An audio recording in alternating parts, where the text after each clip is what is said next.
ಗ್ಯಾವಿಸ್ಕಾನ್ ಕೇವಲ 3 ನಿಮಿಷಗಳಲ್ಲಿ ಕೆಲಸ ಮಾಡುತ್ತದೆ, ಬೇಗನೆ ಹಿತವಾದ ಪರಿಣಾಮವನ್ನು ನೀಡುತ್ತದೆ.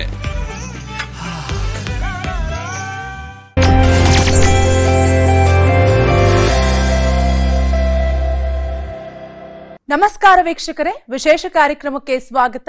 ನಾನು ಕಾವ್ಯ. ವೀಕ್ಷಕರೇ, ಪ್ರತಿಯೊಬ್ಬ ವಿದ್ಯಾರ್ಥಿಗೂ ಕೂಡ ಡಾಕ್ಟರ್ ಆಗಬೇಕು ಅನ್ನೋ ಕನಸು ಇದ್ದೇ ಇರುತ್ತೆ. ಆದ್ರೆ ಎಷ್ಟೋ ಜನ ವಿದ್ಯಾರ್ಥಿಗಳಿಗೆ ಆ ಕನಸು ನನ್ಸಾಗಿರೋದಿಲ್ಲ.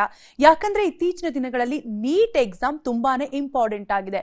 ಈ ನೀಟ್ ಎಕ್ಸಾಮ್ ನ ಯಾವ ರೀತಿಯಾಗಿ ಫೇಸ್ ಮಾಡಬೇಕು, ಯಾವೆಲ್ಲ ರೀತಿ ಪ್ರಿಪರೇಷನ್ ಮಾಡ್ಕೋಬೇಕು ಅನ್ನೋ ಗೊಂದಲ ಪ್ರತಿಯೊಬ್ಬರಿಗೂ ಇದ್ದೇ ಇರುತ್ತೆ. ಸೊ ಈ ಕನ್ಫ್ಯೂಸನ್ ನ ನಿಮ್ಮೆಲ್ಲರಿಗೂ ನಿವಾರಣೆ ಮಾಡೋದಕ್ಕೆ ಇವತ್ತು ನಮ್ ಜೊತೆಗಿದ್ದಾರೆ ಜೀವಿತ್ ಅಕಾಡೆಮಿಯ ಪ್ರಿನ್ಸಿಪಲ್ ಇದ್ದಾರೆ, ಜೊತೆಗೆ ಡಾಕ್ಟರ್ಸ್ ಕೂಡ ಇದ್ದಾರೆ. ಬನ್ನಿ ಅವರನ್ನ ಕಾರ್ಯಕ್ರಮಕ್ಕೆ ವೆಲ್ಕಮ್ ಮಾಡೋಣ.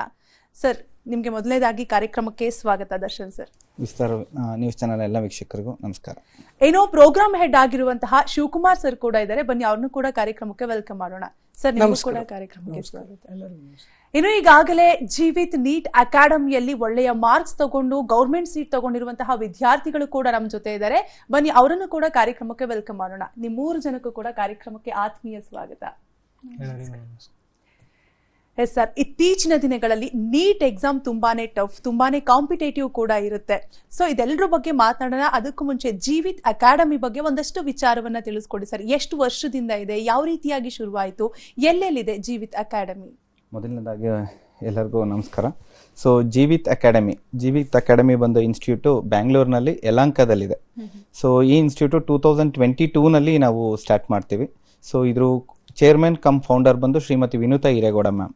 ಅವರು basically she is N publisher and also N educationist. ಅವ್ರಿಗೆ ಒಂದು ಡ್ರೀಮ್ ಏನಿತ್ತು ಅಂತ ಹೇಳಿದ್ರೆ, ಸೊ ಒಂದು ಸೆಕೆಂಡ್ PUC ಓದಿರ್ತಕ್ಕಂಥ ವಿದ್ಯಾರ್ಥಿಗಳಿಗೆ ಯಾರು MBBS ಮಾಡ್ಬೇಕಂತ ಆಸೆ ಇಟ್ಕೊಂಡಿರ್ತಾರೆ, ಅವರು ನೀಟ್ ಎಕ್ಸಾಮ್ಸ್ ಬರಬೇಕಾಗತ್ತೆ. ಆ ನೀಟ್ ಎಕ್ಸಾಮ್ಸ್ಗೆ ಕ್ವಾಲಿಫೈ ಆಗ್ಬೇಕಂತ ಹೇಳಿದ್ರೆ ಅವ್ರಿಗೆ ಒಂದು ಕೋಚಿಂಗ್ ಅಗತ್ಯ ಇರುತ್ತೆ.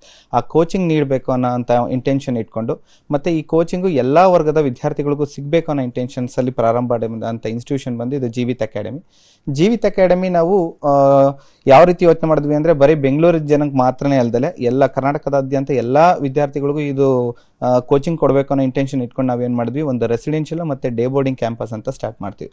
ಸೊ ಇದು ಯಲಹಂಕದಲ್ಲಿದೆ. ಡೇ ಬೋರ್ಡಿಂಗ್ ಸಪರೇಟ್ ಇರುತ್ತೆ, ಮತ್ತೆ ರೆಸಿಡೆನ್ಷಿಯಲ್ ಕ್ಯಾಂಪಸ್ ಸಪರೇಟ್ ಇರುತ್ತೆ. ಎಸ್ ಸರ್, ಇನ್ನು ಜೀವಿತ್ ಅಕಾಡೆಮಿ ಇನ್ಸ್ಟಿಟ್ಯೂಟ್ ಬಗ್ಗೆ ಮಾತನಾಡೋದಾದ್ರೆ, ಈಗ 58 ವಿದ್ಯಾರ್ಥಿಗಳಲ್ಲಿ ಈಗಾಗಲೇ 28 ವಿದ್ಯಾರ್ಥಿಗಳು ನೀಟ್ ಎಕ್ಸಾಮ್ ಅಲ್ಲಿ ಒಳ್ಳೆ ಮಾರ್ಕ್ಸ್ ತಗೊಂಡು ಗೌರ್ಮೆಂಟ್ ಸೀಟ್ ಕೂಡ ತಗೊಂಡಿದ್ದಾರೆ. ಹೇಗೆ ಅನಿಸ್ತಿದೆ ನಿಮ್ಗೆ? ಇದ್ರ ಬಗ್ಗೆ ಎಷ್ಟು ಖುಷಿ ಇದೆ ಸರ್? ನಿಜವಾಗ್ಲೂ ತುಂಬಾನೇ ಖುಷಿ ಇದೆ. ಇದಕ್ಕೆ ನಮ್ಮ ಸ್ಟಾಫ್ ನ ಪರಿಶ್ರಮನ ಕೂಡ ನಾನು ಕನ್ಸಿಡರ್ ಮಾಡ್ತೀನಿ. ಮತ್ತೆ ಅದೇ ರೀತಿ ವಿದ್ಯಾರ್ಥಿಗಳನ್ನು ತುಂಬಾ ಕಷ್ಟಪಟ್ಟು ವರ್ಕ್ ಮಾಡಿದ್ರಿಂದ ನಮ್ಗೆ ರಿಸಲ್ಟ್ ಸಿಕ್ತು ಅಂತ ಹೇಳಕ್ ಇಷ್ಟಪಡ್ತೀನಿ. ಮೊದಲನೇದಾಗಿ ಬೇಸಿಕಲಿ ನಮ್ಗೆಲ್ಲ ಒಂದು ಸ್ಟ್ಯಾಟಿಸ್ಟಿಕ್ಸ್ ಗೊತ್ತಿರುತ್ತೆ. ಅಂದ್ರೆ ನೀಟ್ ಎಕ್ಸಾಮ್ಸ್ ಈಗ ಸೆಕೆಂಡ್ PUC ಮುಗ್ದಾದ್ಮೇಲೆ ಸೊ ಮಕ್ಕಳು ನೀಟ್ ಎಕ್ಸಾಮ್ಸ್ ನ ತಗೋಬೇಕಾಗುತ್ತೆ. ನೀಟ್ ಎಕ್ಸಾಮ್ ಅನ್ನೋದು ಒಂದು all India entrance exam. NEET exams ಬರೆಯೋದ್ರ ಮುಖಾಂತರನೇ ನಾವು MBBS ಗೆ ಜಾಯ್ನ್ ಆಗಬೇಕಾಗುತ್ತೆ. All India level entrance exam ಅಂದ್ರೆ ಮಕ್ಕಳನ್ನು ಕೂಡ ಅದೇ ಲೆವೆಲ್ಗೆ ನಾವು ಪ್ರಿಪೇರ್ ಮಾಡಬೇಕಾಗುತ್ತೆ.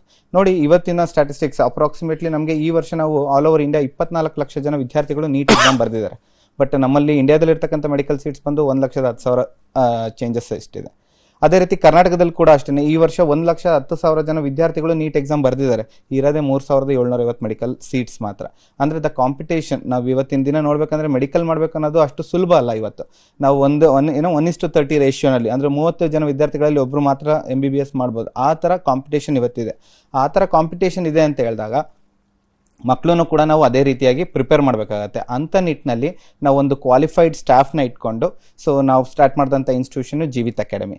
ಇದು ಲಾಸ್ಟ್ ಇಯರ್ 2022-23ನಲ್ಲಿ ಅಕಾಡೆಮಿನ ಸ್ಟಾರ್ಟ್ ಮಾಡ್ತೀವಿ. ಮೊದಲನೇ ವರ್ಷ ನಮ್ಮಲ್ಲಿ ಒಂದು 32 ವಿದ್ಯಾರ್ಥಿಗಳನ್ನ ನಾವು ಅಡ್ಮಿಷನ್ ಮಾಡ್ಕೊತೀವಿ. ನಮ್ಮ ಸ್ಟಾಫ್ನ ತೋರಿಸಿ ನಮ್ಮಲ್ಲಿ ಯಾವ ಥರ ಮಾಡ್ಬೇಕಂತ ಹೇಳಿ ನಮ್ಮ ಪ್ರೋಗ್ರಾಮ್ನ ಏನು ಡಿಸೈನ್ ಮಾಡಿದ್ವಿ ಅದನ್ನ ಎಕ್ಸ್ಪ್ಲೈನ್ ಮಾಡಿ 32 ಮೆಂಬರ್ಸ್ನ ಅಡ್ಮಿಷನ್ ಮಾಡ್ಕೊತೀವಿ. ಅದರಲ್ಲಿ 13 ವಿದ್ಯಾರ್ಥಿಗಳು ಲಾಸ್ಟ್ ಇಯರ್ನಲ್ಲಿ ಕ್ವಾಲಿಫೈ ಆಗ್ತಾರೆ. ಅವರೆಲ್ಲ ಇವಾಗ ಆಲ್ರೆಡಿ MBBS ಮಾಡ್ತಾ ಇದ್ದಾರೆ, ಫಸ್ಟ್ ಇಯರ್ನಲ್ಲಿ ಇದ್ದಾರೆ. ಸೊ ಈಗ 2ನೇ ವರ್ಷದಂಗೂ ಕೂಡ ಅಷ್ಟೇ ನಾವು 58 ವಿದ್ಯಾರ್ಥಿಗಳನ್ನ ನಾವು ಅಡ್ಮಿಷನ್ ಮಾಡ್ಕೊತೀವಿ. ನಮ್ಮ ಒಂದು ಸಿಸ್ಟಮ್ಯಾಟಿಕ್ ಪ್ಲಾನಿಂಗ್ ಮತ್ತೆ ನಮ್ಮ ಲೆಕ್ಚರರ್ಸ್ ಎಫರ್ಟ್ ಆಗಿರ್ಬೋದು ಮತ್ತೆ ಟೀಚರ್ಸ್ ಸ್ಟೂಡೆಂಟ್ಸ್ ಎಫರ್ಟ್ ಇಂದ ಈ ವರ್ಷನೂ ಕೂಡ ನಾವು ಒಂದು 28 ಸ್ಟೂಡೆಂಟ್ಸ್ ಗೌರ್ಮೆಂಟ್ ಸೀಟ್ಸ್ಗೆ ಎಲಿಜಿಬಲ್ ಆಗಿದ್ದಾರೆ. ಅದರಲ್ಲಿ ಜನರಲ್ ಕ್ಯಾಟಗರಿ ಇರಬಹುದು, ರಿಸರ್ವೇಷನ್ ಕ್ಯಾಟಗರೀಸ್ ಇರ್ಬೋದು. 600 ಮಾರ್ಕ್ಸ್ ತುಂಬಾ ಜನ ಮಕ್ಕಳು ತಗೊಂಡಿದ್ದಾರೆ. ಈ ತರದಿಂದ ನಮಗೆ ಒಂದು ಇಷ್ಟು ಮೆಡಿಕಲ್ ಸೀಟ್ಸ್ಗೆ ಹೋಗೋದಕ್ಕೆ ಸಾಧ್ಯ ಆಯಿತು. ಎಸ್ ಸರ್, ಇನ್ನು ಸರ್ ಕೂಡ ಹೇಳ್ತಾ ಇದ್ರು ಜೀವಿತ್ ಅಕಾಡೆಮಿಯಿಂದ ಈಗಾಗಲೇ ಹಲವಾರು ವಿದ್ಯಾರ್ಥಿಗಳು ಗೌರ್ಮೆಂಟ್ ಸೀಟ್ ತಗೊಂಡಿದ್ದಾರೆ, ತುಂಬಾನೇ ಖುಷಿ ಆಗುತ್ತೆ ಅಂತ. ಅದರಲ್ಲೂ 600 ಮಾರ್ಕ್ಸ್ ತಗೊಂಡಿರುವಂತಹ ವಿದ್ಯಾರ್ಥಿಗಳು ಕೂಡ ಇನ್ಸ್ಟಿಟ್ಯೂಷನ್ ನಲ್ಲಿ ಇದ್ದಾರೆ. ಇನ್ನು ಸರ್, ಜೀವಿತ್ ಅಕಾಡೆಮಿಯ ಕ್ಲಾಸಸ್ ಬಗ್ಗೆ ಏನ್ ಹೇಳ್ತೀರಾ? ಅಲ್ಲಿನ ಶಿಕ್ಷಕರ ಬಗ್ಗೆ ಹೇಗೆ ಅನ್ಸುತ್ತೆ ಸರ್? ಶಿವಕುಮಾರ್ ಸರ್. ಮೇಡಮ್, ನಂಗೆ ತುಂಬಾ ಗೌರವ ಈ ಅಕಾಡೆಮಿನಲ್ಲಿ ನಾನು ವರ್ಕ್ ಮಾಡ್ತಾ ಇದ್ದೀನಿ ಅಂತ. ನಮ್ಮಲ್ಲಿ ಕ್ಲಾಸಸ್ ಬೆಳಿಗ್ಗೆ 8:30 8:30 ತನಕ ಕ್ಲಾಸಸ್ ನಡೀತದೆ. ಇಲ್ಲಿ ನಮಗೆ ಯಾವ ಥರ ಪ್ಲ್ಯಾನ್ ಮಾಡಿದ್ದೀವಿ ಅಂದರೆ ಪ್ರತಿದಿನವೂ ಟಾಪಿಕ್ ವೈಸ್ ಕ್ಲಾಸಸ್ನ ಮಾಡೋಕ್ಕೆ ನಾವು ಪ್ರಾರಂಭ ಮಾಡ್ತೀವಿ. ಹೆಂಗೆ ಅಂದರೆ ಇವಾಗ ಫಿಸಿಕ್ಸ್ ನೀಟ್ ಬರಲಿಕ್ಕೆ 4 ಸಬ್ಜೆಕ್ಟ್ ಬೇಕು: physics, chemistry, botany, zoology. First class physics ಇತ್ತು ಅಂದರೆ ಆ ಕ್ಲಾಸ್ ಆಗಿದ ತಕ್ಷಣ ಸ್ಟಡಿ ಅವರ್ ಕೊಡ್ತೀವಿ. ನೆಕ್ಸ್ಟ್ ಕೆಮಿಸ್ಟ್ರಿ ಕ್ಲಾಸ್ ಸ್ಟಾರ್ಟ್ ಆಗ್ತದೆ, ಅದಾದಮೇಲೆ ಸ್ಟಡಿ ಅವರ್, ಮಕ್ಕಳಿಗೆ ಓದಲಿಕ್ಕೆ ಸಫಿಷಿಯೆಂಟ್ ಟೈಮ್ ಕೊಡ್ತೀವಿ. ನೆಕ್ಸ್ಟ್ ಬಾಟ್ನಿ ಕ್ಲಾಸ್ ಆದಮೇಲೆ ಮತ್ತೆ ಸ್ಟಡಿ ಅವರ್ ಕೊಡ್ತೀವಿ, ಮತ್ತೆ ಝೂಲಜಿ ಆದಮೇಲೆ ಮತ್ತೆ ಸ್ಟಡಿ ಅವರ್ ಕೊಡ್ತೀವಿ. ಇದರಿಂದ ಅವರಿಗೆ ಟೀಚರ್ ಜೊತೆ ರಿಲೇಷನ್ಶಿಪ್ ಅಂದರೆ with related to the academics ಜಾಸ್ತಿ ಬೆಳೀತಿದೆ. ಅವಾಗ ಅವರು ಅಲ್ಲೇ ಕ್ಲಾರಿಫೈ ಮಾಡ್ಕೊತಾರೆ ಡೌಟ್ಸ್. ಹಂಗಾಗಿ ನಮಗೆ ಸಕ್ಸಸ್ಫುಲ್ ರಿಸಲ್ಟ್ಸ್ ಬಂದಿದೆ. ಅದಾದಮೇಲೆ ಇನ್ನೊಂದು ನಮಗೆ ವರ್ಕ್ ಮಾಡಿರೋದು ಅಂದರೆ ನಾವು 2 ಮೆಟೀರಿಯಲ್ ಕೊಡ್ತೀವಿ. ಒಂದು ಕ್ಲಾಸ್ ರೂಮ್ ಮೆಟೀರಿಯಲ್ ಅಂತ ಕೊಡ್ತೀವಿ, ಇನ್ನೊಂದು ಅಸೈನ್ಮೆಂಟ್ ಮೆಟೀರಿಯಲ್ ಅಂತ ಕೊಡ್ತೀವಿ. ಕ್ಲಾಸ್ ರೂಮ್ ಮೆಟೀರಿಯಲಲ್ಲಿ ಏನು ಮಾಡ್ತೀವಿ ಅಂದರೆ ನಾವು ಕ್ಲಾಸಲ್ಲಿ ಟೀಚ್ ಮಾಡಿರೋದ್ರ ಮೇಲೆ ಕ್ವೆಶನ್ಸ್ ಬಂದಿರ್ತವೆ. ಇವೆಲ್ಲ ಕ್ವೆಶನ್ಸು NCERT ಬೇಸ್ಡ್ ಬುಕ್ಕಿಂದ ಬರೋದ್ರಿಂದ ನಾವು ಖುದ್ದಾಗಿ ಟೀಚರ್ಸ್ನ ಅಲಾಟ್ ಮಾಡಿ specialised expert teachers, paper setters, background ಇರೋಂತಹ ಸೆಟ್ಟಿಂಗ್ ಮಾಡೋಂತಹ ಟೀಚರ್ಸು ಪೇಪರ್ ಸೆಟ್ ಮಾಡಿ ನಾವು ಟ್ರೈನ್ ಅಪ್ ಮಾಡ್ತೀವಿ. ಆ ರಿಸರ್ಚ್ ಮೆಟೀರಿಯಲ್ R&D ಡಿಪಾರ್ಟ್ಮೆಂಟ್ ನಮ್ಮ ಅಕಾಡೆಮಿನಲ್ಲಿ ಏನಿದೆಯೋ ಅದು ಹಗಲು ರಾತ್ರಿ ಕಷ್ಟಪಟ್ಟು ಮಾಡಿರೋಂತಹ ಮೆಟೀರಿಯಲ್ 2 ಮೆಟೀರಿಯಲ್ ಮಾಡಿರ್ತೀವಿ ನಾವು. ಒಂದು ಕ್ಲಾಸ್ ಮಾಡಿದಾದ್ಮೇಲೆ ಅವರು ನಂತರ 8:30 ಆದಮೇಲೆ ಮತ್ತೆ ಮನೆಗೆ ಹೋಗಿ ಆ ಮೆಟೀರಿಯಲ್ ಇರುವಂತಹ ಕ್ವಶನ್ಸ್ನ ಸಾಲ್ವ್ ಮಾಡಿ ನೆಕ್ಸ್ಟ್ ಕ್ಲಾಸಿಗೆ ಬರ್ತಾರೆ. ಆಮೇಲೆ ನಮ್ಮಲ್ಲಿರೋಂತಹ ಟೀಚರ್ಸು ಎಲ್ಲ ಆಥರ್ಸು. ಆಮೇಲೆ ತುಂಬ ಮಿನಿಮಮ್ ಏನಿಲ್ಲ ಅಂದ್ರೂ 24 ಇಯರ್ಸ್ ಎಕ್ಸ್ಪೀರಿಯನ್ಸ್ ಇರೋಂಥವ್ರೆ ಟೀಚರ್ಸ್ ಇದ್ದಾರೆ. ಅದಕ್ಕೆ ಮುಖ್ಯವಾಗಿ ಇವಾಗ ರಸಾಯನಶಾಸ್ತ್ರ ತೊಗೊಂಡ್ರೆ ಇವಾಗ ಕೆಮಿಸ್ಟ್ರಿನಲ್ಲಿ ಸ್ಪೆಷಲೈಸ್ಡ್ ಟೀಚರ್ಸ್ನೇ ನಾವು ಕ್ಲಾಸಸ್ಗೆ ಇದು ಮಾಡೋದು ಅಲಾಟ್ಮೆಂಟು. ಫಿಸಿಕಲ್ ಕೆಮಿಸ್ಟ್ರಿ MSc ಮಾಡಿರೋರನ್ನೇ ಫಿಸಿಕಲ್ ಕೆಮಿಸ್ಟ್ರಿ ಟಾಪಿಕ್ಸ್ನ ತೊಗೊಳಕ್ಕೆ ನಾವು ಇನ್ಸಿಸ್ಟ್ ಮಾಡ್ತೀವಿ.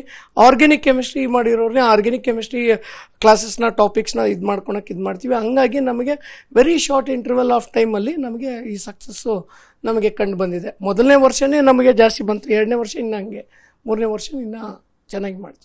ಸರ್, ಇನ್ನಷ್ಟು ಮಾತನಾಡಿಸ್ತೀನಿ, ವಿದ್ಯಾರ್ಥಿಗಳನ್ನ ಕೂಡ ಮಾತನಾಡಿಸ್ಬಿಡ್ತೀನಿ. ಎಸ್ ನಂದಿತಾ, ನಿಮಗೆ ಮೊದಲನೇದಾಗಿ ಅಭಿನಂದನೆಗಳು. ನೀಟ್ ಎಕ್ಸಾಮ್ ಅಲ್ಲಿ, ಅದು ಜೀವಿತ್ ಅಕಾಡೆಮಿಯಲ್ಲಿ ಹೆಚ್ಚು ಅಂಕವನ್ನ ಪಡೆದುಕೊಂಡಿದ್ದೀರಾ. ಹೇಗನ್ಸುತ್ತೆ ಈ ಅಕಾಡೆಮಿಗೆ ಸೇರ್ಕೊಳ್ಳೋದಕ್ಕೆ? ನಿಮ್ಗೆ ಏನ್ ರೀಸನ್, ಏನ್ ಕಾರಣ ಆಯ್ತು ನಂದಿತಾ? ಇವಾಗ ನನಗೆ 637 ಮಾರ್ಕ್ಸ್ ಬರ್ತಿರೋದಕ್ಕೆ ತುಂಬಾ ಖುಷಿ ಆಗ್ತಿದೆ. ಈ ಮಾರ್ಕ್ಸ್ ಬಂದಿರೋದು ಕಾರಣನೇ ಪೇರೆಂಟ್ಸ್ ಅಂಡ್ ಟೀಚರ್ ಸಪೋರ್ಟ್ ಇಂದ. ಸೊ ನಾನು ಪ್ರೀವಿಯಸ್ ಕಾಲೇಜಲ್ಲಿ ಓದ್ಬೇಕಂದಾಗ ನನಗೆ PU ಕಾಲೇಜಲ್ಲಿ 94% ಬಂದಿತ್ತು. ಆ್ಯಂಡ್ ನಂದು ನೀಟ್ ಸ್ಕೋರ್ ಬಂದು 458 ಇತ್ತು. ಸೊ ನನಗೆ ನೀಟ್ ಕ್ರ್ಯಾಕ್ ಮಾಡೋದಕ್ಕೆ ಆಗಲಿಲ್ಲ. ಸೊ ನನ್ನ ಪೇರೆಂಟ್ಸ್ ಹತ್ರ ಹೋಗಿ ಕೇಳಿದಾಗ ನಾನು ನೀಟ್ ಕ್ರ್ಯಾಕ್ ಮಾಡಲೇಬೇಕು ಅಂತ ಹೇಳಿದಾಗ ಪೇರೆಂಟ್ಸು ಕೂಡ ತುಂಬ ಸಪೋರ್ಟ್ ಮಾಡಿದ್ರು. ಸೊ ಅವ್ರ ಕೋಆಪ್ರೇಷನಿಂದನೇ ಲೈಕ್ ನಾನು ಮತ್ತೆ ನೀಟ್ ಅಕಾಡೆಮಿ, ಜೀವಿತ್ ನೀಟ್ ಅಕಾಡೆಮಿಗೆ ಸೇರ್ಕೊಂಡಿದ್ದಾಯಿತು. ನಾವು ನೀಟ್ ಲಾಂಗ್ ಟರ್ಮ್ಗಂತ ಸರ್ಚ್ ಮಾಡಬೇಕಂದಾಗ ಯಲಹಂಕದಲ್ಲಿರೋಂಥ ಜೀವಿತ್ ನೀಟ್ ಅಕಾಡೆಮಿ ಸಿಕ್ತು. ಅಲ್ಲಿ ತುಂಬ ಎಕ್ಸ್ಪೀರಿಯನ್ಸ್ಡ್ ಇರೋ ಟೀಚರ್ಸ್ ಇದ್ದಾರೆ ಆ್ಯಂಡ್ ಫ್ಯಾಕಲ್ಟೀಸ್ ಎಲ್ಲ ತುಂಬ ಚೆನ್ನಾಗಿ ಏನೇ ಕ್ವೆಶನ್ಸ್ ಇದ್ರು ತುಂಬ ಸಾಲ್ವ್ ಮಾಡ್ತಾರೆ, ಸಖತ್ತಾಗಿ ಮಾಡಿಕೊಡ್ತಾರೆ. ಸೊ ಅದನ್ನೆಲ್ಲ ನೋಡಿ ತುಂಬ ಇಷ್ಟ ಆಗಿತ್ತು. ಆ್ಯಂಡ್ ಹಾಸ್ಟೆಲ್ ಫೆಸಿಲಿಟೀಸ್ ಕೂಡ ತುಂಬ ಇಷ್ಟ ಆಗಿತ್ತು. ಸೊ ಅದು ನೋಡಿ ನಾವಲ್ಲಿ ಜಾಯ್ನ್ ಆಯ್ತು. ಇನ್ನು ಗಗನ್ ಅವರೇ, ನಿಮ್ಮ ದಿನಚರಿ ಹೇಗಿರ್ತಿತ್ತು? ಜೊತೆಗೆ ಎಷ್ಟು ಗಂಟೆಗಳ ಕಾಲ ನೀವು ಸ್ಟಡಿ ಮಾಡ್ತಿದ್ರಿ ಅಂತ? ಮೊದಲನೇದಾಗಿ ನಾನು ಜೀವಿತ್ ನೀಟ್ ಅಕಾಡೆಮಿಗೆ ಥ್ಯಾಂಕ್ಸ್ ಹೇಳಕ್ಕೆ ಇಷ್ಟಪಡ್ತೀನಿ. ಅವರಿಂದನೇ ನನಗೆ ಮೆಡಿಕಲ್ ಸೀಟ್ ಬಂದಿರೋದು. ಇನ್ನು ಡೈಲಿ ರೊಟೀನ್ ಹೇಳಿದ್ರೆ, ಮಾರ್ನಿಂಗ್ ನಮಗೆ 5:30ಗೆ ವೇಕಪ್ ಕಾಲ್ ಇರ್ತಿತ್ತು. 5:30ಗೆ ವೇಕಪ್ ಕಾಲ್ ಇದ್ದು 6ಗೆ ಫ್ರೆಶ್ ಅಪ್ ಆಗಿ 6ಇಂದ 7:30ವರೆಗೂ ಮಾರ್ನಿಂಗ್ ಸ್ಟಡಿ ಅವರ್ ಇರ್ತಿತ್ತು. ಆ ಮಾರ್ನಿಂಗ್ ಸ್ಟಡಿ ಅವರಲ್ಲಿ ನಮಗೆ ಡೈಲಿ ಟೆಸ್ಟ್ ಏನಾಗ್ತಿತ್ತೋ ಅದನ್ನು ನಾವು ಓದ್ಕೊತಿದ್ವಿ. ಮತ್ತು 7:30ಇಂದ 8ವರೆಗೂ ನಮಗೆ ಕಾಫಿ ಬ್ರೇಕ್ ಇರ್ತಿತ್ತು. 8ಇಂದ 8:30ವರೆಗೂ ಬ್ರೇಕ್ಫಾಸ್ಟ್ ಇರ್ತಿತ್ತು. 8:30ಇಂದ 9:30ವರೆಗೂ ನಮಗೆ ಡೈಲಿ ಟೆಸ್ಟ್ ಇರ್ತಿತ್ತು. ಆ ಡೈಲಿ ಟೆಸ್ಟ್ ನಡೆದಿರೋದು 10 o'clockವರೆಗೂ ಪೇಪರ್ ಡಿಸ್ಕಷನ್ ನಡೀತಿತ್ತು. ಅದರಲ್ಲಿ ಏನಾದ್ರು ಡೌಟ್ಸ್ ಇದ್ದರೆ ನಾವು ಕ್ಲಾರಿಫೈ ಮಾಡ್ಕೊತಿದ್ವಿ. ಮತ್ತು ಮಾರ್ನಿಂಗ್ 8:30ಇಂದ ನೈಟ್ 8:30ವರೆಗೂ 4 ಸಬ್ಜೆಕ್ಟ್ಸ್ ಫಿಸಿಕ್ಸ್, ಕೆಮಿಸ್ಟ್ರಿ, ಬಾಟ್ನಿ ಮತ್ತು ಝೂಲಜಿ ಕ್ಲಾಸಸ್ ಇರ್ತಿದ್ವು. 1 hour ಕ್ಲಾಸ್ ಇರ್ತಿತ್ತು ಮತ್ತು 1 hour ಸ್ಟಡಿ ಅವರ್ ಇರ್ತಿತ್ತು. ಆ ಸ್ಟಡಿ ಅವರಲ್ಲಿ ನಮ್ಗೆ ಏನಾದರೂ ಡೌಟ್ಸ್ ಇದ್ದಿದ್ರೆ ಫುಲ್ಲು ಫ್ರೆಂಡ್ಲಿ ಆಗಿರ್ತಿದ್ರು ನಮ್ಮ ಟೀಚರ್ಸ್ ಜೊತೆ. ಅಂದರೆ ಡೌಟ್ಸ್ ಎಲ್ಲ ಕ್ಲಾರಿಫೈ ಆಗ್ತಿತ್ತು. 8:30ನಿಂದ 9ವರೆಗೂ ಡಿನ್ನರ್ ಇರ್ತಿತ್ತು. ಮತ್ತು 9ಇಂದ 9:30ವರೆಗೂ ಫ್ರೀ ಇರ್ತಿದ್ವಿ. 9:30ಇಂದ 10:45ವರೆಗೂ ನಮಗೆ ನೈಟ್ ಸ್ಟಡಿ ಅವರ್ ಇರ್ತಿತ್ತು. ಆ ನೈಟ್ ಸ್ಟಡಿ ಅವರಲ್ಲಿ ನಾವು ಡೈಲಿ ಏನೇನು ಓದಿದ್ವೋ, ಏನೇನು ಕ್ಲಾಸ್ ತೊಗೊಂಡಿದ್ವೋ ಅದನ್ನೆಲ್ಲ ನಾವು ರಿವೈಸ್ ಮಾಡ್ಕೊತಿದ್ವಿ. 10:45 ಮೇಲೆ ಕೂಡ ಬೇಕಾದರೂ ಓದ್ತಿದ್ವಿ. ನಾನು ನಮ್ಮ ಫ್ರೆಂಡ್ಸ್ ಜೊತೆ 11:30ಇಂದ 12ವರೆಗೂ ಓದ್ತಿದ್ದೆ. ಇದು ನಮ್ಮ ಡೈಲಿ ರೊಟೀನ್. ಎಸ್ ನಿಧಿ, ಇವರಿಬ್ರು ಹೇಳ್ತಾ ಇದ್ರು ಕ್ಲಾಸಸ್ ಯಾವ ರೀತಿಯಾಗಿರುತ್ತೆ, ಲೆಕ್ಚರರ್ಸ್ ಯಾವ ರೀತಿಯಾಗಿರುತ್ತೆ. ಇನ್ನು ಎಲ್ಲಾದರೂ ಕೋಚಿಂಗ್ ತಗೋತೀವಿ, ಎಲ್ಲಾದರೂ ಸ್ಟೇ ಆಗ್ತೀವಿ ಅಂದರೆ ಹಾಸ್ಟೆಲ್ ವ್ಯವಸ್ಥೆ ಕೂಡ ತುಂಬಾನೇ ಇಂಪಾರ್ಟೆಂಟ್ ಆಗುತ್ತೆ. ಸೊ ನಿಮ್ಗೆ ಹಾಸ್ಟೆಲ್ ಎಕ್ಸ್ಪೀರಿಯನ್ಸ್ ಯಾವ ರೀತಿಯಾಗಿತ್ತು, ಅಲ್ಲಿನ ಊಟದ ವ್ಯವಸ್ಥೆ ಯಾವ ರೀತಿಯಾಗಿರುತ್ತೆ ನಿಧಿ ಅವರೇ? ಸೊ ನಾನು ಬೇಸಿಕಲಿ ಬಂದು ಬೆಂಗಳೂರಿನಲ್ಲೇ ಇರೋದು. ಬಟ್ ನಾನು ಹಾಸ್ಟೆಲ್ ಸೆಲೆಕ್ಟ್ ಮಾಡಿದ್ದು ಯಾಕೆ ಅಂದರೆ ಅಲ್ಲಿ ಹಾಸ್ಟೆಲಲ್ಲಿ ಓದೋಕ್ಕೆ ಎನ್ವಿರಾನ್ಮೆಂಟ್ ಚೆನ್ನಾಗಿರುತ್ತೆ ಅಂತ ಹೇಳಿ. ಸೊ ಜೀವಿತ್ ಹಾಸ್ಟೆಲ್ ಬಗ್ಗೆ ಮಾತಾಡೋದಿದ್ರೆ ಹಾಸ್ಟೆಲ್ ಅಂತ ನಮ್ಗೆ ಆ ಫೀಲ್ಸೇ ಇಲ್ಲ, ಮನೆ ಅನ್ನೋ ಥರನೇ ಫೀಲ್ ಇರುತ್ತೆ.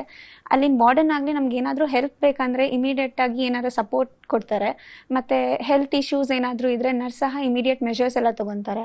ಇನ್ನು ನನ್ನ ರೂಮ್ ಬಗ್ಗೆ ಮಾತಾಡೋದಿದ್ರೆ ಒಂದು ರೂಮಲ್ಲಿ ನಾವು 4 ಜನ ಇರ್ತಿದ್ವಿ. ಸೊ ನಮಗೆ ಅಂತಲೇ ಸಪ್ರೇಟ್ ವಾಶ್ರೂಮ್ಸ್ ಇರ್ತಿತ್ತು. ಜೀವಿತ್ ಅಕಾಡೆಮಿ ಕ್ಲೆನ್ಲಿನೆಸ್ ಮತ್ತು ಹೈಜೀನಿಗೆ ಫಸ್ಟ್ ಪ್ರಯಾರಿಟಿ ಕೊಡ್ತಾರೆ. ಪ್ರತಿದಿನ ಕ್ಲೀನ್ ಮಾಡೋದಾಗಲಿ ಎಲ್ಲ ಕರೆಕ್ಟಾಗಿರೋದು. ಅದಾದಮೇಲೆ ಊಟದ ಬಗ್ಗೆ ಹೇಳಬೇಕಂದ್ರೆ ಇನ್ನೊಂದು ಮಾತಿರ್ತಿರ್ಲಿಲ್ಲ. ಮನೇಲಿ ಹೇಗಿದೆಯೋ ಊಟ ಹಾಗೇ ಇರ್ತಿತ್ತು. ಆ್ಯಂಡ್ ಅವ್ರು ಯಾವುದೇ ರೀತಿ ಆಚೆಗಡೆಯಿಂದ ಕೆಮಿಕಲ್ಸ್ ಆಗಲಿ ಆಚೆಗಡೆಯಿಂದ ಕೇಟರಿಂಗ್ ಆ ಥರ ಯಾವುದೇ ತೊಗೊತಿರ್ಲಿಲ್ಲ. ಎಲ್ಲ ಹ್ಯಾಂಡ್ ಮೇಡ್ ಇರ್ತಿತ್ತು. ಸೊ ತುಂಬ ಹೈಜೀನಿಕ್ ಆಗಿತ್ತು ಅಂತ ಹೇಳಕ್ಕೆ ಇಷ್ಟ. ಎಸ್ ನಂದಿತ್ ಅವರೇ, ಈಗಾಗಲೇ ನೀವು ಇನ್ಸ್ಟಿಟ್ಯೂಟ್ ಬಗ್ಗೆ ಸಾಕಷ್ಟು ವಿಚಾರವನ್ನು ತಿಳಿಸ್ಕೊಟ್ರಿ. ಯಾವ ರೀತಿಯಾಗಿ ಸ್ಟಡಿ ಮೆಟೀರಿಯಲ್ ಇರ್ತಿತ್ತು? ಏನಾದರೂ ಡೌಟ್ಸ್ ಬಂದರೆ ಇಂಡಿವಿಜುವಲ್ ಆಗಿ ಕರೆದು ನಿಮಗೆ ಹೇಳ್ಕೊಡ್ತಿದ್ರ ಅಲ್ಲಿನ ಲೆಕ್ಚರರ್ಸು? ಹೇಗೆ ಅನ್ಸುತ್ತೆ ನಿಮಗೆ ಜೀವಿತ್ ಅಕಾಡೆಮಿ ಎಕ್ಸ್ಪೀರಿಯನ್ಸ್? ಸೊ ನಮಗೆ ಮೇನ್ ಸೋರ್ಸ್ ಆಗಿ MTG ಫಿಂಗರ್ ಟಿಪ್ಸ್ನ ಬುಕ್ಸ್ ಆಗಿ ಕೊಟ್ಟಿದ್ರು. ಸೊ ಅದನ್ನು ನಾವು ಡೈಲಿ ಕ್ಲಾಸಸಲ್ಲೇ ಅದರಲ್ಲಿರೋ ಕಾನ್ಸೆಪ್ಟ್ಸ್ ಆಗಲಿ ಕ್ವೆಶನ್ಸ್ ಆಗಲಿ ಸಾಲ್ವ್ ಮಾಡ್ತಿದ್ವಿ. ಆ್ಯಂಡ್ ಎವ್ರಿ ಡೇ ನಮಗೆ ಡೈಲಿ ಪ್ರಾಕ್ಟೀಸ್ ಟೆಸ್ಟ್ಸ್ ಅಂತ ಒಂದು ಟೆಸ್ಟ್ ಸೀರೀಸ್ ಕೊಟ್ಟಿದ್ರು. ಸೊ ಅದರಲ್ಲಿ ಬರುವಂಥ ಕ್ವೆಶನ್ಸ್ ಆಗಲಿ ಅದರಲ್ಲಿ ನಾವೇನೇ ಮಿಸ್ಟೇಕ್ಸ್ ಮಾಡಿದ್ರು ಎರರ್ ಅನಾಲಿಸಿಸ್ ಅಂತ ಹೇಳಿ ಮಾಡಿ ಆ ದಿನದ ಅಲ್ಲಕ್ಕೆ ಕಂಪ್ಲೀಟ್ ಮಾಡ್ತಿದ್ವಿ. ಅದಾದಮೇಲೆ ನಮಗೆ ಮಾರ್ನಿಂಗ್ ಮತ್ತು ಈವ್ನಿಂಗ್ ಸ್ಟಡಿ ಅವರ್ಸ್ ಸಿಗ್ತಿತ್ತು. ಆ ಸ್ಟಡಿ ಅವರ್ಸಲ್ಲಿ ನಾವು ಬೇರೆ ಬುಕ್ಸ್ ಅಂದರೆ ಎರರ್ಲೆಸ್ ಬುಕ್ ಆಗಲಿ ಸಿಂಗೇಜ್ ಬುಕ್ಸ್ ಆಗಲಿ ಅದರಲ್ಲಿರೋಂಥ ಕಾನ್ಸೆಪ್ಟ್ಸ್ ಅದರಲ್ಲಿರೋಂಥ ಕ್ವೆಶನ್ಸ್ನ ಸಾಲ್ವ್ ಮಾಡ್ತಿದ್ವಿ. ಸೊ ಇದರಿಂದ ನಮಗೆ ಕಾನ್ಸೆಪ್ಟ್ಸ್ ಅಲ್ಲದೆ ಡಿಫ್ರೆಂಟ್ ಟೈಪ್ಸ್ ಆಫ್ ಕ್ವೆಶನ್ಸ್ಗೂ ಕೂಡ ನಮ್ಮನ್ನ ಎಕ್ಸ್ಪೋಸ್ ಮಾಡಿದ್ರು. ಆ್ಯಂಡ್ ಯಾವುದೇ ಕ್ವೆಶನ್ಸ್ ಇರಲಿ ಲೈಕ್ ಟಫ್ ಕ್ವೆಶನ್ಸೇ ಜಾಸ್ತಿ ನಮಗೆ ಕೊಡ್ತಿದ್ರು. ಸೊ ಅದರಿಂದ ನಮಗೆ ಜಾಸ್ತಿ ಹೆಲ್ಪ್ ಆಯಿತು ಫೈನಲ್ ಎಕ್ಸಾಮ್ಗೆ. ವೀಕ್ಷಕರೇ ನೋಡಿದ್ರಲ್ಲ, ಜೀವಿತ್ ಅಕಾಡೆಮಿಯಲ್ಲಿ ಯಾವೆಲ್ಲ ರೀತಿ ಮಾಹಿತಿ ಇರುತ್ತೆ, ಲೆಕ್ಚರರ್ಸ್ ಯಾವ ರೀತಿಯಾಗಿ ಹೇಳ್ಕೊಡ್ತಾರೆ ಸ್ಟೂಡೆಂಟ್ಗೆ ಅಂತ ಇನ್ನಷ್ಟು ವಿಚಾರವನ್ನ ತಿಳಿಸ್ಕೊಡ್ತೀವಿ. ಅದಕ್ಕೂ ಮುನ್ನ ಸ್ಮಾಲ್ ಬ್ರೇಕ್.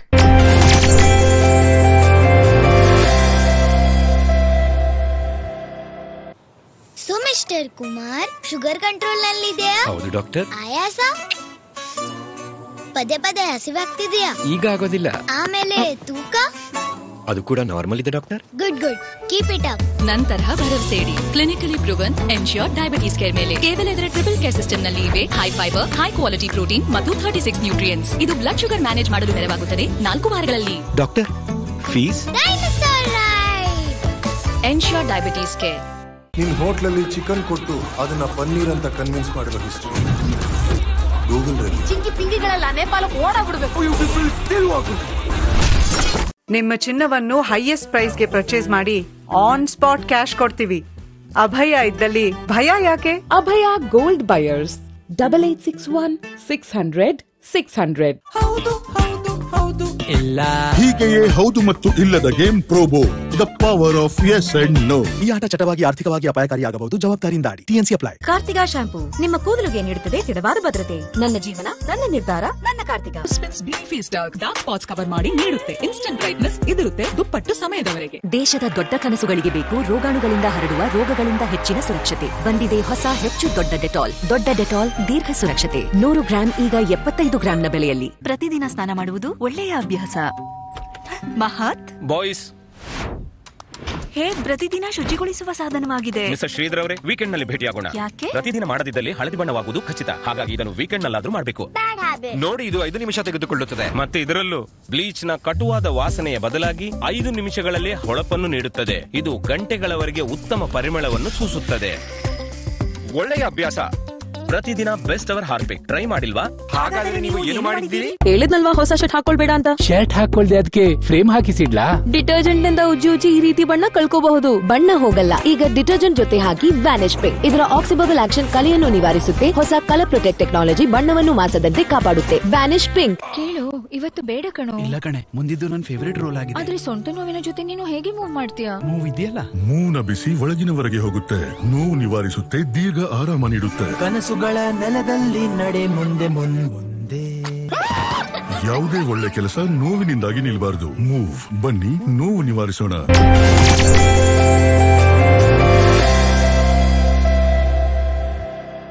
ಬ್ರೇಕ್ನ ಬಳಿಕ ಮತ್ತೊಮ್ಮೆ ವಿಶೇಷ ಕಾರ್ಯಕ್ರಮಕ್ಕೆ ಸ್ವಾಗತ.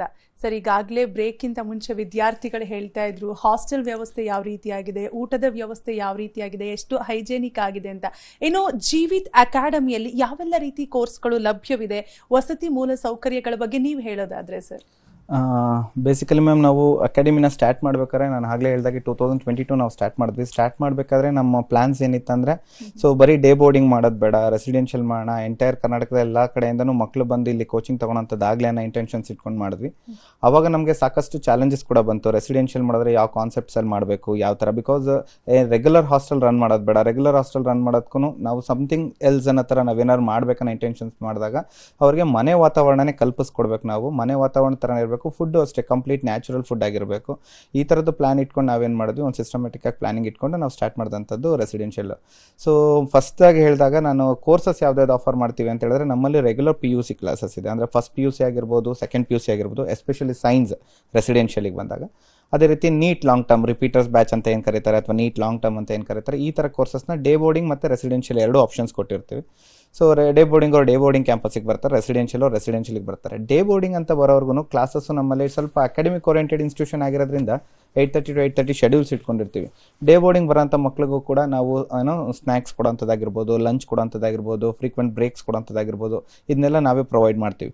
ಯಾಕೆಂದರೆ ಮಕ್ಕಳು ಯಾರೋ ಫುಡ್ ಎಲ್ಲ ತರೋದು ಬೇಡ ಅನ್ನೋ ಇಟ್ಕೊಂಡು ನಾವೇ ಹೈಜಿನಿಕ್ ಆಗಿ ಬಿಸಿಯಾಗಿರೋಂಥ ಊಟನ ಮಧ್ಯಾಹ್ನ ಟೈಮಲ್ಲಿ ಆಗಿರ್ಬೋದು, 11:30 ಟೀ ಬಿಸ್ಕೆಟ್ಸ್ ಆಗಿರ್ಬೋದು, ಈವ್ನಿಂಗ್ ಸ್ನ್ಯಾಕ್ಸ್ ಆಗಿರ್ಬೋದು, ಈ ಥರದ್ದೆಲ್ಲ ಒಂದು ಮೆನು ಚಾರ್ಟ್ ಮಾಡಿಕೊಂಡು ಆ ಮೆನು ಪ್ರಕಾರನೇ ಎವ್ರಿ ಡೇ ಚೇಂಜಸ್ ಥರ ಮಾಡಿಕೊಂಡು ಈ ಥರ ಡೇ ಬೋರ್ಡಿಂಗ್ ಕ್ಯಾಂಪಸ್ನ ರನ್ ಮಾಡ್ತಾ ಇದ್ವಿ.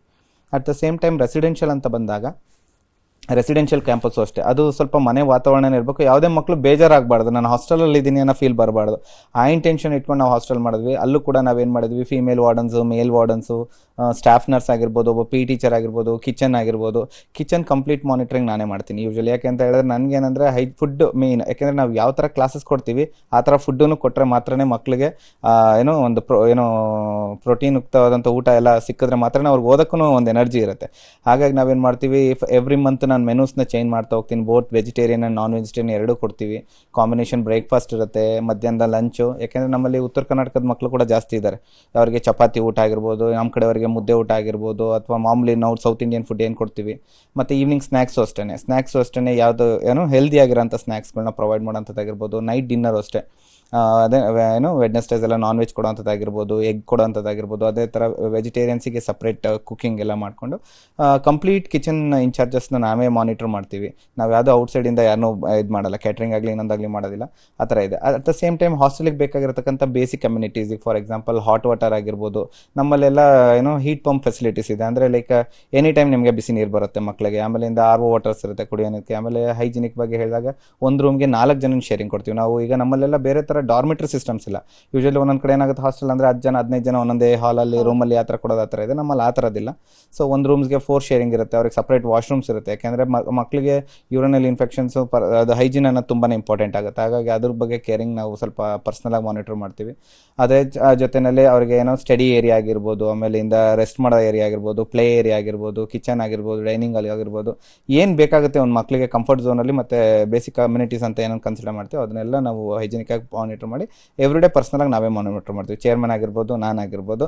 So we take utmost importance for that hostel. S Shivakumar sir, ನೀವು ಈಗಾಗಲೇ ಹೇಳ್ತಾ ಇದ್ರಿ ಸ್ಟಡಿ ಮೆಟೀರಿಯಲ್ ಬಗ್ಗೆ ಎಲ್ಲ ಮಾಹಿತಿಯನ್ನ ಕೊಟ್ರಿ ವೀಕ್ಷಕರಿಗೇನು. ವಿದ್ಯಾರ್ಥಿಗಳ ಅಸೈನ್ಮೆಂಟ್ ಯಾವ ರೀತಿಯಾಗಿರುತ್ತೆ, ಟೆಸ್ಟ್ ಎಕ್ಸಾಮ್ ಯಾವೆಲ್ಲ ರೀತಿ ಇರುತ್ತೆ ಸರ್? ಮ್ಯಾಮ್, ಇದು ನಾವು ಮಾಡಿರುವಂತಹ ಪ್ಲಾನು ನಾನು ಒಬ್ಬನೇ ಮಾಡಿಲ್ಲ. ತುಂಬ ಎಕ್ಸ್ಪೀರಿಯನ್ಸ್ ಇರೋವಂತಹ ಟೀಚರ್ಸ್ ಎಲ್ಲ ಮಾಡಿ ಇದು ಪ್ಲ್ಯಾನ್ ಮಾಡಿರೋದು. ನಾವೇನು ಮಾಡ್ಕೊಂಡಿದ್ದೀವಿ ಅಂದರೆ ಡೈಲಿ ಟೆಸ್ಟ್ ಅಂತ ಮಾಡ್ಕೊಂಡಿದ್ದೀವಿ. ಈ ಡೈಲಿ ಟೆಸ್ಟಲ್ಲಿ ಏನಾಗ್ತದೆ ಅಂದರೆ ಮಂಡೇ ಮಾಡಿರೋ ಸಬ್ ಟಾಪಿಕ್ಕು ಟ್ಯೂಸ್ಡೇ ಬೆಳಿಗ್ಗೆ ಟೆಸ್ಟ್ ಇರ್ತದೆ. ಟ್ಯೂಸ್ಡೇ ಮಾಡಿರೋ ಟಾಪಿಕ್ಕು ವೆಡ್ನೆಸ್ಡೇ ಬರ್ತದೆ. ವೆಡ್ನೆಸ್ಡೇ ಮಾಡಿರೋ ಟಾಪಿಕ್ಕು ಥರ್ಸ್ಡೇ ಬರ್ತದೆ.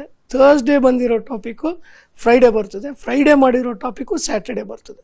ಸ್ಯಾಟರ್ಡೇ ನಾವು ಯಾವ ಕ್ಲಾಸಸ್ಸು ಕಂಡಕ್ಟ್ ಮಾಡಲ್ಲ, ನಾವು ಬರೀ ಸ್ಟಡಿ ಆರ್ ಅಂತ ಮಾಡ್ತೀವಿ ವಿತ್ ಟೀಚರ್. ಯಾಕಂದರೆ ಅವರಿಗೆ ಸಂಡೇ ಬಂದ್ಬಿಟ್ಟು ನೀಟ್ ಪ್ಯಾಟರ್ನಲ್ಲಿ ಫುಲ್ ಲೆಂತ್ ಪೇಪರ್ 720 ಮಾರ್ಕ್ಸ್ಗೆ ನಾವು ಏನಿಲ್ಲ ಅಂದರೆ first week of the session it self, ಅಂದರೆ ನಾವು ಇವಾಗ ಅಕಾಡೆಮಿ ಓಪನ್ ಮಾಡಿದಾಗ ಆ ಕೋರ್ಸ್ ಸ್ಟಾರ್ಟ್ ಮಾಡಿದ ತಕ್ಷಣ ಫಸ್ಟ್ ವೀಕಿಂದನೇ ಸ್ಟೂಡೆಂಟ್ಗೆ ಇದು ನೀಟ್ ಎಕ್ಸಾಮ್ ಅಂದರೆ ಇದು ಎಷ್ಟು ಮಾರ್ಕ್ಸಿಗೆ ಬರ್ತದೆ, ಎಷ್ಟು ನೆಗೆಟಿವ್ ಬರ್ತದೆ ಅನ್ನೋದು ಅವ್ರಿಗೆ ಫಸ್ಟ್ ಸಂಡೇಯಿಂದನೇ ಗೊತ್ತಾಗ್ತದೆ. ನೆಕ್ಸ್ಟ್ ಇದೇ ರೀತಿ ನಾವು 4 ವಾರ ಮಾಡಿದಾದ್ಮೇಲೆ ಏನಾಗ್ತದೆ ಅಂದರೆ ಪ್ರತಿ ಸಂಡೇನು ಮೊದಲನೇ ವಾರದ ಪೋರ್ಷನ್ನು ನೆಕ್ಸ್ಟ್ 2ನೇ ವಾರಕ್ಕೆ ಬರ್ತದೆ. ಅದೇ ಥರ ಕ್ಯುಮ್ಯುಲೇಟಿವ್ ಮಾಡ್ಕೊಂಡು ಹೋಗ್ತೀವಿ. ನಾವು ಮಾಡಿರೋ ಶೆಡ್ಯೂಲ್ ಪ್ರಕಾರ ಬೈ ಡಿಸೆಂಬರ್ ಎಂಡಲ್ಲಿ ನಾವು ಪೋರ್ಷನ್ ಮುಗಿಸ್ತೀವಿ ಮೇಡಮ್. ಡಿಸೆಂಬರ್ ಎಂಡ್ ಪೋರ್ಷನ್ ಮುಗಿಸಿದಾದ್ಮೇಲೆ ಮತ್ತೆ ನಾವು ರಿಪೀಟ್ ಮಾಡ್ತೀವಿ, ರಿವೈಸ್ ಅಂತ ಮಾಡ್ತೀವಿ. ಅಲ್ಲೇನು ಮಾಡ್ತೀವಿ ಅಂದರೆ 15 days ಏನು ಮಾಡ್ತೀವಿ ಅಂದರೆ ಪಾರ್ಟ್ ಟೆಸ್ಟ್ ಅಂತ ಮಾಡ್ತೀವಿ.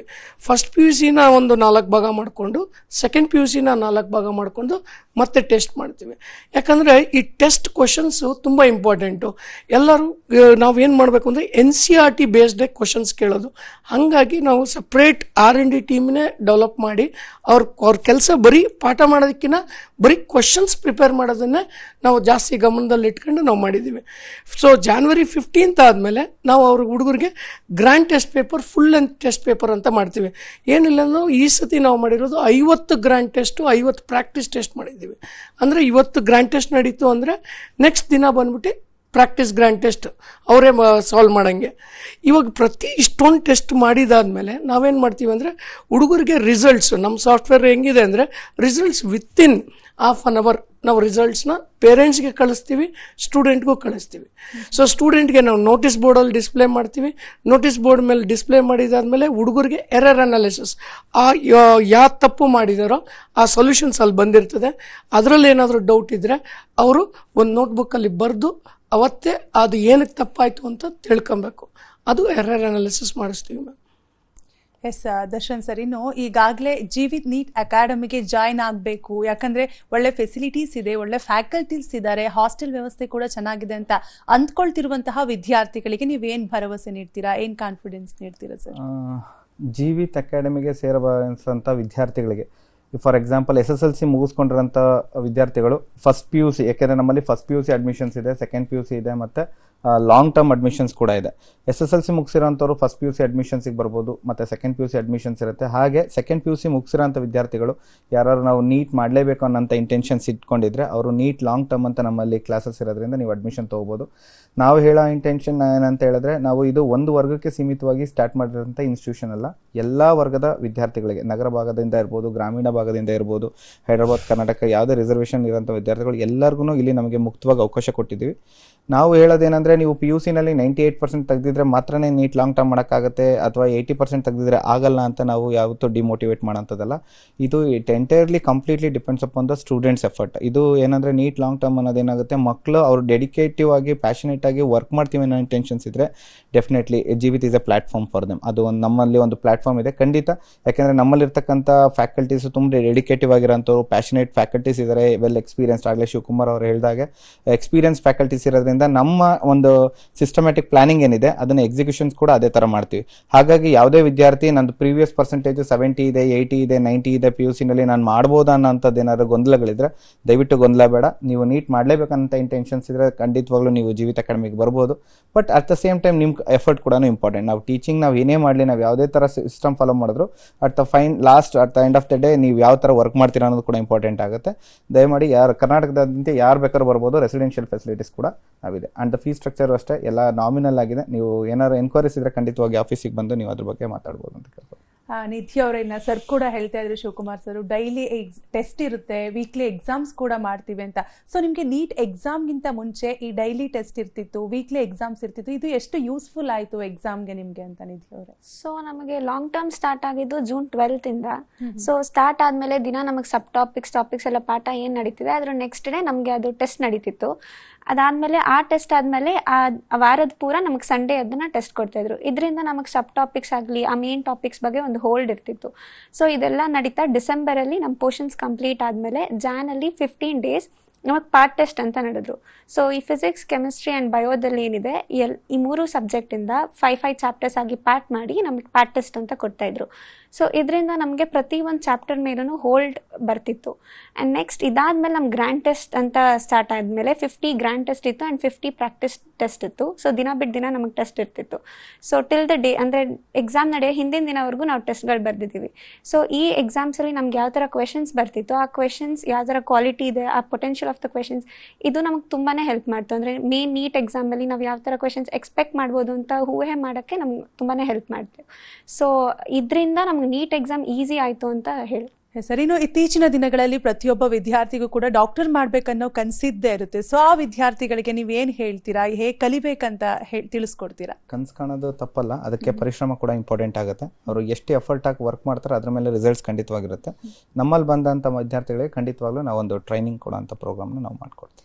ಶಿವಕುಮಾರ್ ಸರ್, ಈಗಾಗಲೇ ನೀವು ಹೇಳ್ತಾ ಇದ್ದೀರಾ ಅಲ್ಲಿ ಇರುವಂತಹ ಫ್ಯಾಕಲ್ಟೀಸ್ಗಳು ಸರಿಸುಮಾರು 24 ವರ್ಷ ಎಕ್ಸ್ಪೀರಿಯನ್ಸ್ ಇರುವಂತಹ ಲೆಕ್ಚರರ್ಸ್ ಇದ್ದಾರೆ ಅಂತ. ಇನ್ನು ಈಗಾಗಲೇ ನೀಟ್ ಎಕ್ಸಾಮ್ ಅಲ್ಲಿ ಕೋಚಿಂಗ್ ತಗೊಂಡು ಒಳ್ಳೆ ಮಾರ್ಕ್ಸ್ ತಗೊಂಡು ಹೋಗಿರುವಂತಹ ವಿದ್ಯಾರ್ಥಿಗಳು ಏನು ಹೇಳ್ತಾರೆ, ಅಲ್ಲಿನ ಪೋಷಕರು ಏನು ಹೇಳ್ತಾರೆ ಸರ್, ವಿದ್ಯಾರ್ಥಿಗಳ ಪೇರೆಂಟ್ಸ್? ಪೋಷಕರು ತುಂಬ ಸಂತೋಷ ಪಡ್ತಾರೆ. ಯಾಕಂದರೆ ಅವರು ಫಾರ್ ಎಕ್ಸಾಂಪಲ್ ಹಾಸ್ಟೆಲ್ ಕ್ಯಾಂಪಸ್ಸಲ್ಲಿ ಅಡ್ಮಿಟ್ ಮಾಡಿ ಹೋಗಿರ್ತಾರೆ. ಅವ್ರಿಗೆ ಈ ಮಗಳು ಹೆಂಗೆ ಏನು ಮಾಡ್ತಾ ಇದ್ದಾರೆ ಅಂತ ಗೊತ್ತಿರೋಲ್ಲ. ಇವಾಗ ನಾವು ಡೈಲಿ ಟೆಸ್ಟ್ ಮಾಡೋದ್ರಿಂದ ಅವ್ರಿಗೆ ಇಮಿಡಿಯೇಟ್ ಇನ್ಫಾರ್ಮೇಷನ್ ಬರ್ತದೆ, ಎಲ್ಲಿ ತಪ್ಪು ಮಾಡ್ತಾ ಇದ್ದಾರೆ, ಏನು ಮಾಡ್ತಾ ಇದ್ದಾರೆ ಅಂತ. ನಾವೂ ತಿದ್ದುತ್ತಾ ಇರ್ತೀವಿ. ಅವ್ರಿಗೆ ಮಕ್ಕಳಿಗೆ ಹಾಸ್ಟೆಲ್ ಮಕ್ಕಳಿಗೆ ಫೋನ್ ಕಾಲ್ಸ್ ಕೊಟ್ಟಿರ್ತೀವಿ. ಅವ್ರೂ ಫೋನ್ ಮಾಡಿದಾಗ ಅವ್ರ ಪೇರೆಂಟ್ಸು ಇದು ಮಾಡ್ತಾರೆ. ಸೊ ಅವ್ರಿಗೆ ಯಾವುದೇ ಡಿಫ್ರೆನ್ಸ್ ಕಾಣಲ್ಲ.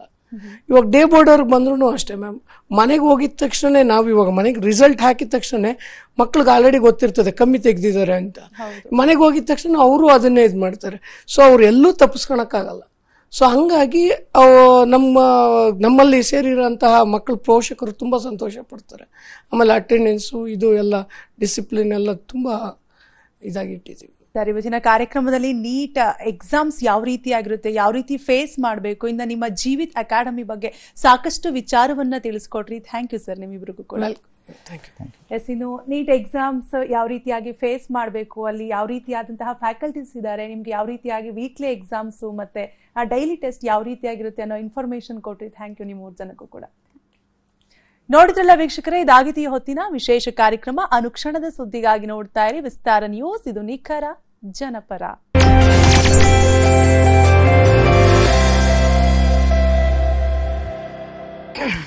ಏನ್ ಮಾಡ್ತಾ ಇದೀಯಾ? ಗಂಟಲು ಕೆರೆತಾರಿ. ಕೂಡ್ಲೇ ರಿಲೀಫ್ ಬೇಕಾದ್ರೆ ಕಾಫ್ ಸೇಲ್ಸ್.